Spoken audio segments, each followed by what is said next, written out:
From the CISO Series, it's cybersecurity headlines.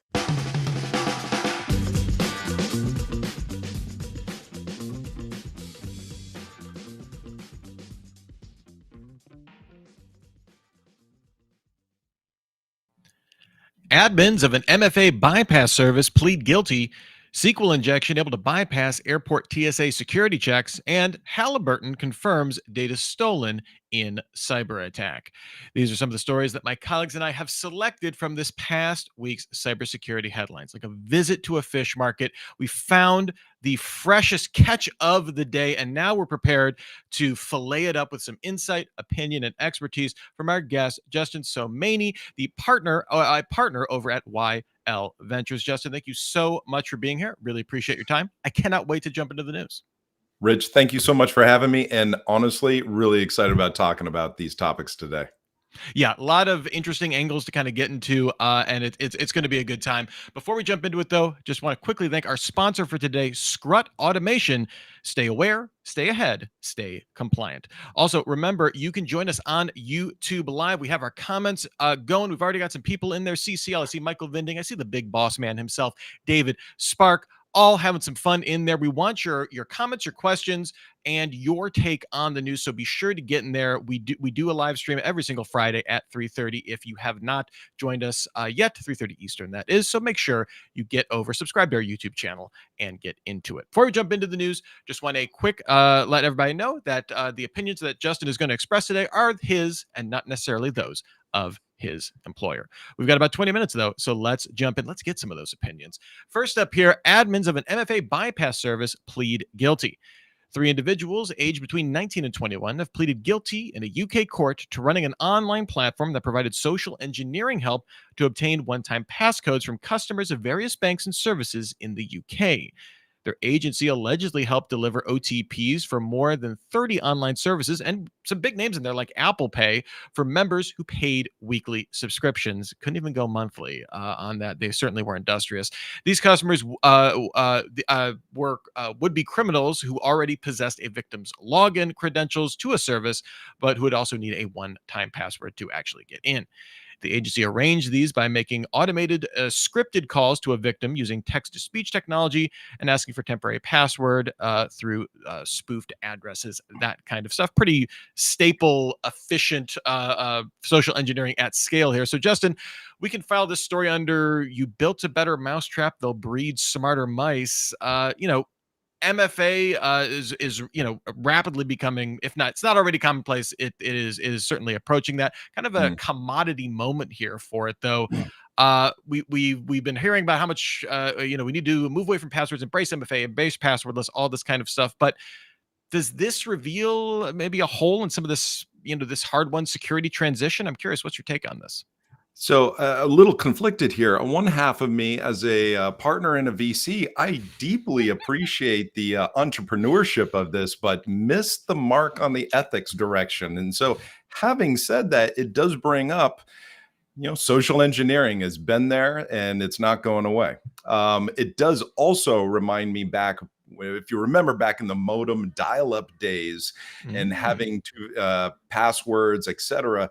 I knew of a tool called Glass that would actually allow the hijacking of those dial-ups to services. And so this at scale, obviously very different, but how we do really deal with 2FA kind of models, still subject to social engineering practices all day, every day. So really employee education, of course.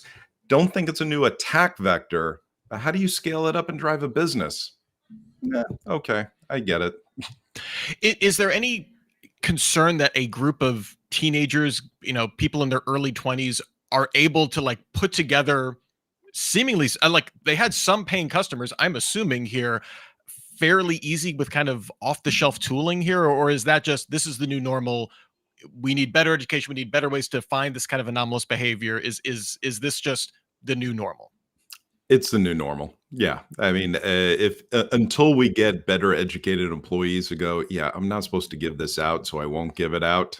We're just going to have this.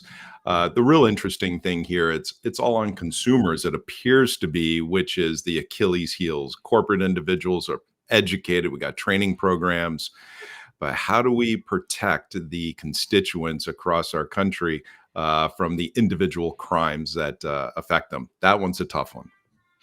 All right, next up here, SQL injection able to bypass airport TSA security checks. Two security researchers have identified a vulnerability in a security system that allowed unauthorized individuals to potentially bypass airport security screenings and gain access to aircraft cockpits. The researchers found the vulnerability within a third-party web-based service called FlyCAS, which stands for Cockpit Access Security System. And that's part of a TSA initiative that allows pilots and flight attendants to skip security screenings and also allows authorized pilots to use jump seats in cockpits while traveling.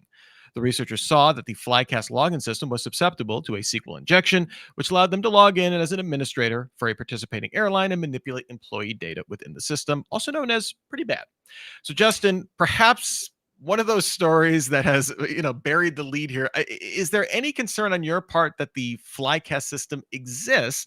I know, granted, flight crews have a lot to deal with, but if you've learned anything from the movie Catch Me If You Can, one, don't tear labels off of soda cans and that kind of stuff, but also that it's easy to break into anything if you look like you're supposed to be there. It's the clipboard and a white truck law of the universe, and a check-in system with a weakness as old as a SQL vulnerability must have some people raising eyebrows. I guess, where are your eyebrows on this? Are we low, medium, or high? Man, this has so many issues. It's an unbroken chain of failure. Yeah, I mean, I've got the Picard face palm image in my head. I mean, Okay. one, where was the third party risk management review that I assume, and it's an assumption, that this was dangling off the internet? If that was the case, holy moly, why isn't this behind 2FA or a VPN or something for these pilots? The second one, okay, SQL injection, sanitize your inputs, people. This has been an OWASP top 10 since the beginning of time.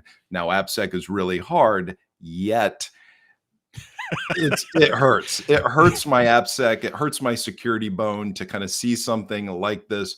Where was your security review that should have picked this up? This is probably this is a facepalm moment in my book. Yeah. Yeah, Maxtronic, I think, sums it up nicely. Welcome to 1996. Yeah, oldie but goodie, I guess, right? Well, there's also I don't know, like it also, from a risk profile, like not just seeing that as an obvious risk vector, and not to say that not to say that you shouldn't have that system, because that is a legitimate need there. That there is a utility there that is perhaps worth something, but yeah, to seem to be taking it pretty casual there.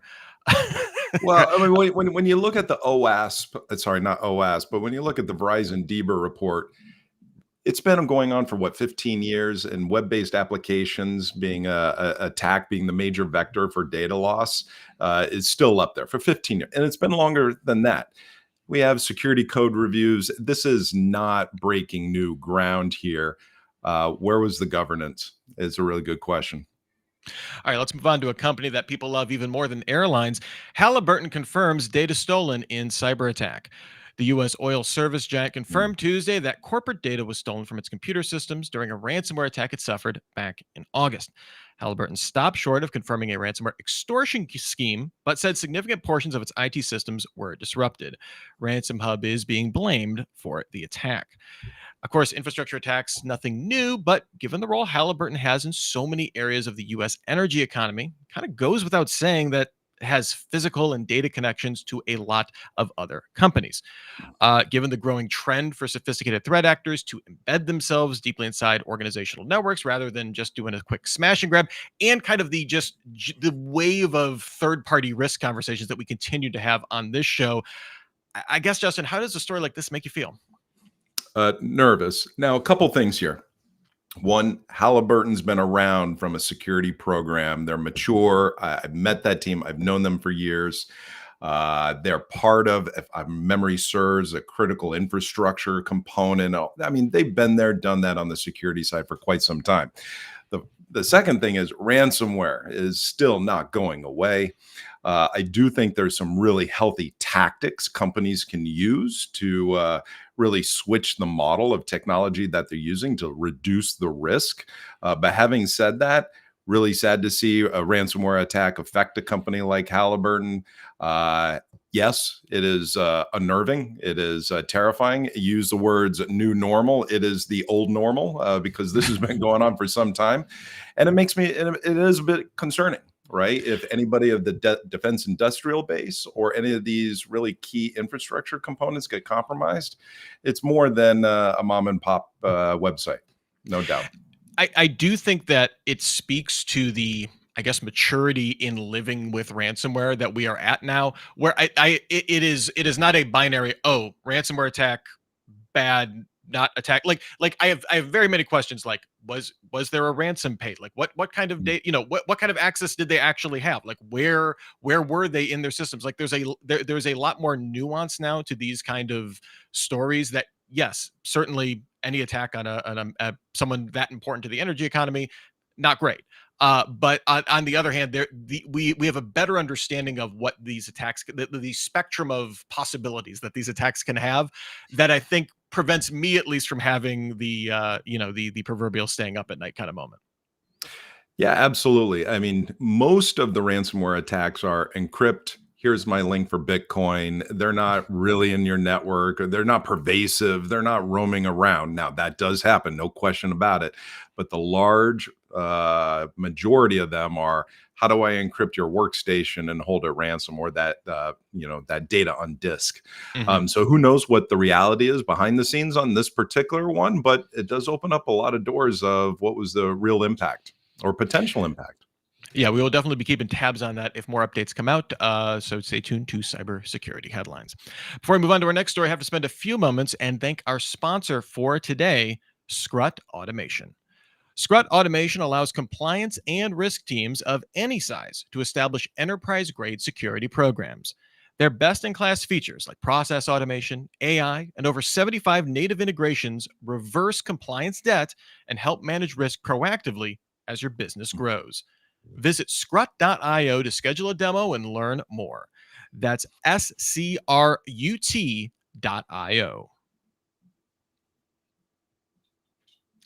All right, I'm from the Buckeye State, so this one hits close to home. City of Columbus sues researcher after ransomware attack. After suffering a ransomware attack in mid-July, the city of Columbus, Ohio, our beloved state capital, is now suing a security researcher. Initially, city officials said that they had thwarted the attack, but later conceded that attackers had indeed stolen data and encrypted systems. Security researcher David Leroy Ross, also known as Connor Goodwolf, took to the media claiming the city wasn't telling the full truth and that stolen data included names, social security numbers, and other data related to police officers and crime victims. The city has now accused Ross of colluding with the threat actors to obtain access to the stolen data, which they say is also an invasion of privacy. An Ohio judge has granted a temporary restraining order to prevent Ross from disseminating data from Resida's site, but does not bar him from discussing the incident with the media. So I guess no gag order there. According to City Attorney Zach Klein, the issue is about preventing Connor Goodwolf from collusion by downloading and potentially distributing the stolen data that is already available on that leak site. So, Justin, do you think this is a prudent act, or is it about seeking to silence those who, they've got some egg on their face? So, hey, we don't want people crowing about this. How are we supposed to read this?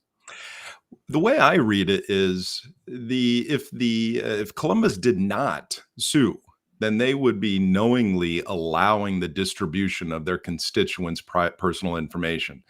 Bad on them if they did that. If it was San Francisco where I live and my data was floating around, NPD breach, I would want somebody to take action. Now that is very different from, will they actually be successful in that data not being widely known? Of course it will, but this is more than just the data. It's how do you set precedent? How do you set tone, and a whole bunch of things. Now, the key here is, hey, they're not silencing them on speaking about it and doing various things, but do you really want somebody taking social security numbers or PII data in general and redistributing it for no apparent reason? I would be curious about what was his research project that he felt that he needed to do with that. I don't know. Yeah, it's interesting. Yeah, that I don't think anyone is, I don't know, condemning whistleblowing or anything like that in terms of like, like if there is, Mm, hey, I hate to, I'm not, the term conspiracy is vastly overblowing it, but hey, if city officials were not as upfront as to the extent of the breach and what kind of data was out there, certainly there is a right to some context for there, or mm, there's a role for someone to blow that whistle. But when it comes to, I guess, yeah, being the person that's further distributing that, and given now again, I haven't looked into the track record of Connor Goodwolf or any other or mm, David Leroy Ross, so I don't want to speak good or bad about them, but this would feel different if it was, hey, we posted this information on Have I Been Pwned, you can look it up and stuff like that. Like that has mm, a very distinct track record that has earned up trust over decades. So at this point, so mm. I do think that is an important context as well. Agreed. Yeah. I mean, I see some of the comments in here in regards to researchers. I make a pretty significant distinction. I've been doing this for well over 30 years. The old hacker terminology of, hey, I found something on your website and notifying you is one which is deeply appreciated by me and the bug bounty community. These kind of areas, I really have to question what is the research now, making it known and being an advocate for these, oh, all day, every day. But what is the benefit to the victims? I think we really need to think about here that was going on. I don't know, but it's hard for me to really find it in the article.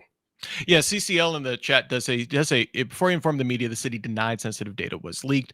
You know, Mm, and I also don't know what, I have no visibility into the city's motivations if they were going to contact people that had information impacted and stuff like that. So yeah, I think there's some more mm. context that will come out over the course of this. And again, another one of the stories that we need to put a pin in and revisit as we get some more details.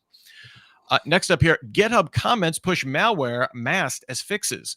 The Luma Stealer information stealing malware is being distributed through comments being posted in GitHub, disguised as a solution to users' project questions. The solution, which, according to one researcher, was sent out 29,000 times over a 3-day period, tells people to download a password protective archive from a specific website and run the executable within it.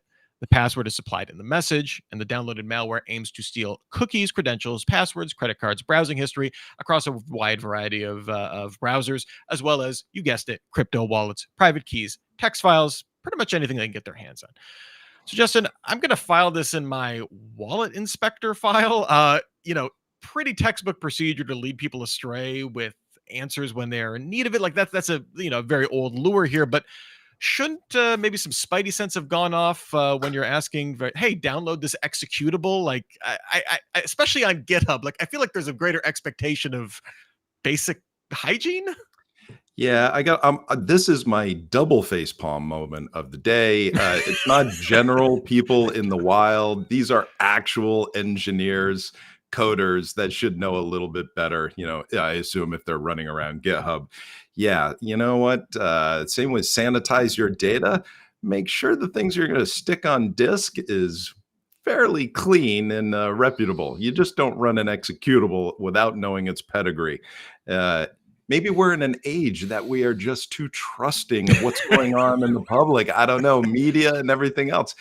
You should always have a critical mind is my book. Yeah, I wonder if there's still this idea of like GitHub as, oh, this is the safe space. It's for us, and it like still such a community vibe with that, oh, no one would ever dare. But like I would, like if that was on, like, even if I was on a small forum and someone's like, yeah, I have the answer to this, download this, like I'd be like, no, thank you. You can just paste that as text, It's please. crazy. Why do we believe the things that we see on the internet without some research? It's you don't trust everything you read on the internet or All right, or next up. download. Yeah, seriously, yes. No executables, people. Don't execute anything. That's the moral of the day. Next up here in our last story of the day, OnlyFans Malware spins a duplicitous web. Researchers at the security firm Verity have discovered a new distribution mechanism for InfoStealer malware, a checker tool used by threat actors to validate stolen credentials. The OnlyFans connection comes from the fact that the checker tool provides cyber criminals with the ability to validate OnlyFans login, check account balances, verify payment methods attached, and determine if the account has creator privileges. However, Verity says that the same checker tool is also a delivery mechanism for Luma Stealer, which buries itself deep within the system owned by other cybercriminals. The checker tool has also been used on hackers who target accounts on more family-friendly fare like Disney Plus and Instagram. So, Justin, OnlyFans, which apparently has nothing to do with selling actual fans or air conditioning units of any type, I was very disturbed to find this out, has become a honeypot for hackers looking to get quick access to paying members' data while getting trapped with a much more sinister implant. Always great when bad actors get a taste of their own medicine, but what are your thoughts regarding how this can be deployed against, regular old everyday people? First of all, I'm disheartened that they're not selling fans. It is hot here in the US. The heat wave has approached us. I'm shocked and awed as well as you. But no, I mean, this feels like a how do we level up the OnlyFans, not OnlyFans, sorry, Ashley Madison hack of old to really get more data, etc. You know what? In the entrepreneur side, that's pretty creative. I get it. But yeah, this is a bit concerning. It's a really nice water hole of people who are probably not going to broadcast out that they got their data stolen from an OnlyFans theft tool. Yeah, it is. There is a weird social element to this that I Yeah. find particularly. That's what really stood out to me in the story, right? Where this is info stealers are a dime a dozen, but yeah, when you put like a little societal pressure on there, that's still out there. Very interesting. Also Absolutely. very interesting though. I love all of our comments that we've gotten here today. I knew the Columbus story was we're going to have some thoughts on there. I really appreciate everybody getting in there, letting us know how you feel about that. It is a complicated issue. I do appreciate everybody getting in there, letting us know how you feel. We love seeing your comments. So if you want to do that, remember every single week we are live on the YouTubes, and you can get in there and contribute. Before we get out of here, Justin, was there any story for you that was a thumbs up or an eye roller? Just something that stood out to you this week in the news? Well, there's a lot of things, and I'm one of those people that listens to news way too much. No, I mean, nothing really stood out egregiously, but really just going back to the articles here really underscores the need of we need to focus on the basics as an industry and, as a society, because this is not going away, and we've been dealing with this for way too long, and we really need to help each other out in doing it. Yeah, and the idea of this, all we need is this new tech. I always think that with MFA, like, oh, we just need MFA, then everything will be easier. Well, it turns out, technology alone will never save us with any of these. We need the whole pyramid there for everything to happen there. Well, thank you so much, Justin. I really appreciate your time. Justin Somaini, the partner at YL Ventures, really appreciate it. This was awesome. Where can people find you online if they are so inclined to follow you on the cyberspace? Oh, I am so old school. They could either email me or Oh my. find me on LinkedIn. Yeah, I used to do social media quite a bit, and then I realized I wasn't good at it, nor did I have anything to say on a daily basis that was that interesting. So I pulled it back. Excellent. Well, yeah, send Justin an email. He loves them. But no, check him out on LinkedIn. Good, Justin, great stuff. We will have to have you on again.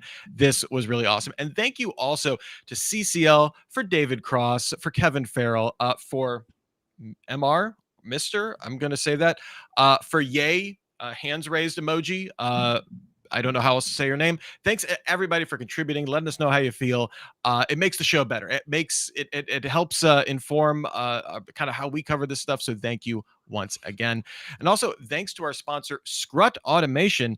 Stay aware, stay ahead, stay compliant. Visit them at scrutautomation.com or scrut.io. Also, thanks to our audience today. Again, can't get everything up on the screen, but we love you. Thank you so much for taking time on a busy Friday for being here. We'll be back next week with another interactive Friday for you with the CISO series. It starts at 1 p.m. Eastern with Super Cyber Friday, where our topic will be hacking leadership skills, an hour of critical thinking about building the skills you need to succeed. It's all about, hey, if you've ever wanted to move into cyber leadership, here are the skills that you need. Here's how to build them. It's a really fascinating topic. I think you'll enjoy it. And then join us at 3:30 Eastern for another episode of the Week in Review. In the meantime, you can still get your daily news fix every day through cybersecurity headlines. Give us about 6 minutes. We'll get you all caught up.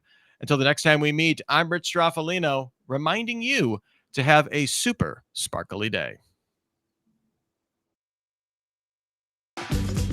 Cybersecurity headlines are available every weekday. Head to CISOSeries.com for the full stories behind the headlines.